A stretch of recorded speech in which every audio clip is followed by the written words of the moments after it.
هذا مسجد كتشاوى في العاصمة الجزائرية في 1612، كان أكبر مسجد في العاصمة.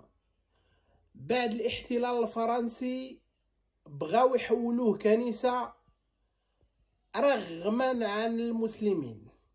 ناضوا احتجاجات من الجزائريين علاش غنحولوه في الكنيسة، وهما قالوا له علاش غنحولوه حنا الكنيسة، ولكن مع ذلك اضطروا الاحتلال الفرنسي باش يحولوه كنيسة، وفقدوا الناس بزاف الارواح ديالهم تما في هذاك المسجد.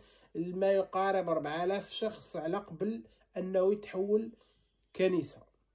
داروا احتجاج ديالهم وماتوا مساك الله يرحمهم. ولكن بعد ما حاربوا الاحتلال الفرنسي وخرج الاحتلال الفرنسي، تهدم المسجد وتهدمت الكنيسة وتحولت عاوتاني ورجعت مسجد. وراه المسجد كاين الان وليومنا هذا.